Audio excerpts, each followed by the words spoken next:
जिलाध्यक्ष लोजपा चंद्रभूषण सिंह जी, जिलाध्यक्ष शाम श्री रणधीर कुमार सिंह जी, जदयू के नेता श्री पंकज पासवान जी और उत्तर प्रदेश की बस्ती की राजमाता श्रीमती आसिमा सिंह जी, आज के इस कार्यक्रम में उपस्थित राष्ट्रीय लोक मोर्चा के अध्यक्ष अशोक कुशवाहा जी, अशोक सिंह जी, रामेश्वर बैठा जी, अमृत भूषण राठौर जी, भारतीय जनता पार्टी और एनडीए से जुड़े हुए हमारे सभी वरिष्ठ नेतागण, औरंगाबाद के मेरे सभी उपस्थित बहनों और भाइयों,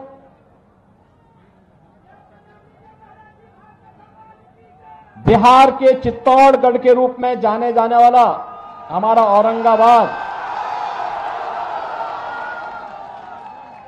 की शौर्य भूमि को नमन करता हूं, जिस भूमि ने बिहार की विभूति श्री अनुग्रह नारायण सिन्हा जैसे महापुरुषों को जन्म दिया हो। इस पावन धरा को नमन करते हुए मैं आप सबका हृदय से अभिनंदन करता हूं। बहनों और भाइयों,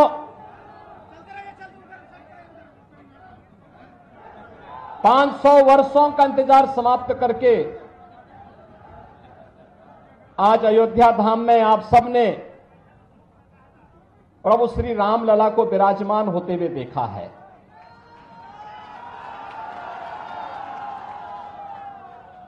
और स्वाभाविक रूप से प्रभु राम को विराजमान तो अयोध्या धाम में किया गया, लेकिन उत्साह और उमंग बिहार के अंदर था।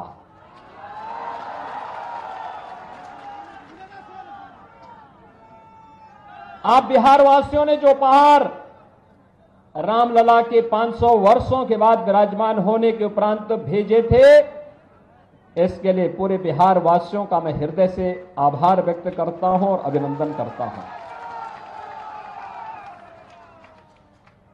बहनों और भाइयों, आस्था का कैसे सम्मान होना चाहिए, यह अगर देखना है तो औरंगाबाद के लिए तो काशी भी नजदीक है। काशी विश्वनाथ धाम आप जाकर के देख लीजिए, अयोध्या धाम भी जाइए और साथ साथ मां विंध्यवासिनी के दरबार में भी आप जाएंगे तो आप देख रहे होंगे वहां पर भी क्या कार्य हो रहा है। बहनों और भाइयों, ये नए भारत का नया उत्तर प्रदेश है, नया बिहार है, और इस नए उत्तर प्रदेश या बिहार के लिए मोदी की गारंटी इन सब के उत्थान की गारंटी है। कल ही भारतीय जनता पार्टी ने अपना संकल्प पत्र जारी किया है और संकल्प पत्र में जो बातें कही हैं, विकसित भारत, विकसित भारत का मतलब विकसित बिहार भी है। और बहनों और भाइयों, आपने देखा होगा मोदी जी के नेतृत्व में 10 वर्ष में बदलते हुए भारत को आपने देखा है। एक नए भारत का दर्शन हो रहा है, दुनिया में भारत का सम्मान बढ़ा है, भारत की सीमाएं सुरक्षित हुई हैं, आतंकवाद और नक्सलवाद की समस्या का समाधान हुआ है।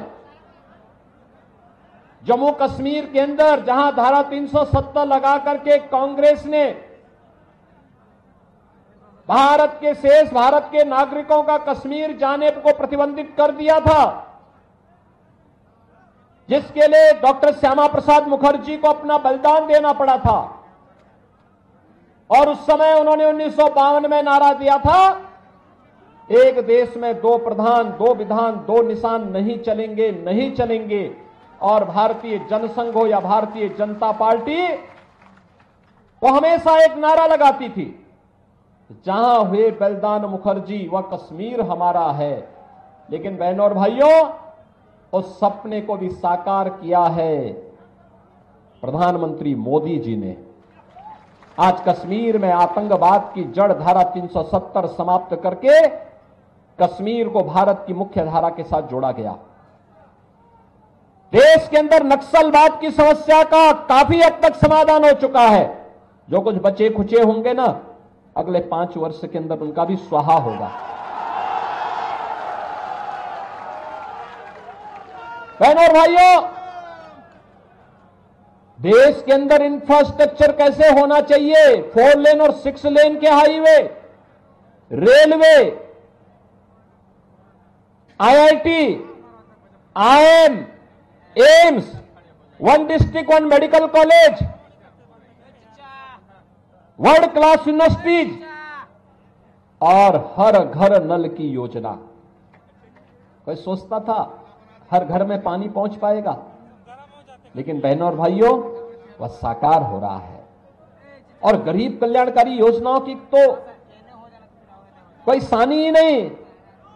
बहनों और भाइयों, किस हद तक 80 करोड़ लोग 2020 से यानी गत 4 वर्ष से फ्री में राशन की सुविधा का लाभ प्राप्त कर रहे हैं।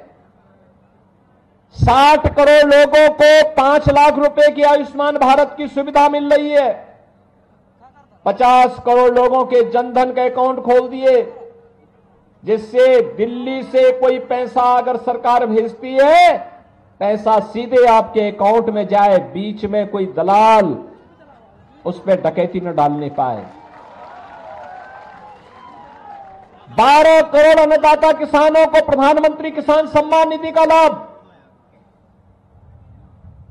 12 करोड़ घरों में शौचालय, 10 करोड़ गरीबों को उज्ज्वला योजना का फ्री में सिलेंडर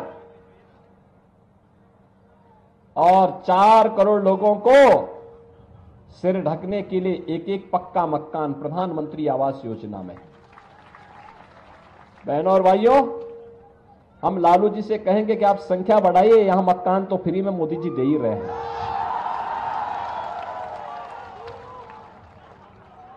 4 करोड़ लोगों को फ्री में आवास दे दिया। बहनों और भाइयों, और मोदी जी ने कल के संकल्प पत्र में एक बात और कही कि 3 करोड़ और आवास अगले 5 वर्ष के अंदर गरीबों को देंगे। इसका सर्वाधिक लाभ तो यूपी और बिहार को ही लेना है। बहनों और भाइयों, 2.5 करोड़ घरों में बिजली का उजाला कर दिया, घर घर बिजली पहुंचा दी, फ्री में कनेक्शन गरीबों को मिल रहे हैं। मुझे याद है कोरोना कालखंड के दौरान जब बिहार के लोग अन्य राज्यों में कार्य करते हुए निकल रहे थे, तो हम लोगों ने कहा कि भाई देखो, भेदभाव मत करना बिहार के लोगों से, क्योंकि माता सीता के मायके से जुड़े हुए लोग हैं और इसलिए उनके साथ भेदभाव मत करना। जो सुविधा उत्तर प्रदेश वासियों को मिले, वही सुविधा हमारे बिहार के बहनों और भाइयों को उपलब्ध करवाना। उनके रहने की व्यवस्था, उनके राशन की व्यवस्था, उनके क्वारंटीन की व्यवस्था, उनके उपचार की व्यवस्था। और आपने देखा होगा उत्तर प्रदेश में भी जो सुविधा मिली थी, उस समय लोगों ने सराहा था कि वाह, हमें अब लगता है कि ये यूपी और बिहार का मेल किस रूप में है। बहनों और भाइयों, भारतीय जनता पार्टी जो कहती है वो करके दिखाती है, और यही मोदी की गारंटी है। देश को सुरक्षा देना हो या सुशासन का मॉडल देना हो, नौजवानों की आजीविका का मुद्दा हो या गरीब के उत्थान का, किसान की खुशहाली का मामला हो या फिर नौजवान की आजीविका का और आस्था का सम्मान कैसे होना चाहिए, कि भारतीय जनता पार्टी से बढ़कर के और कोई नहीं कर सकता। आप मुझे बताइए, क्या कांग्रेस के लोग अयोध्या में राम मंदिर का निर्माण करते? क्या ये लोग कर पाते? क्या गरीबों को ये लोग राशन दे पाते? क्या सारा तो यही खा जाते थे। आरजेडी के समय में बिहार के सामने पहचान का संकट खड़ा हो गया था। हो गया था ना। और वही गुंडाराज फिर से इन्होंने लागू करने का प्रयास किया। देखो गुंडों का सबसे अच्छा इलाज यूपी में हो रहा है, देख रहे हैं ना कैसा उपचार हो रहा है। वहां अगर बेटी और व्यापारी के साथ कोई छेड़छाड़ करता है, कोई परेशान करता है, उल्टा लटका दिया जाता है उसको, और नीचे से मिर्च का झोंका अलग से। और उसमें भी वे लोग गले में तख्ती लटका के चलते हैं कि साहब एक बार जान बकस दो, बस आगे से कोई गलती नहीं होगी। और माफियाओं की स्थिति क्या है? हमने एक तरफ श्रद्धालुओं के लिए अयोध्या में भगवान राम का भव्य मंदिर बनवाया, और बहनों और भाइयों दूसरी तरफ बड़े बड़े माफिया और अपराधियों को राम नाम सत्य की यात्रा में भेजने का काम किया। यह कार्य केवल भाजपा कर सकती है बहनों और भाइयों, इसीलिए आज हम सब आए हैं आपके पास।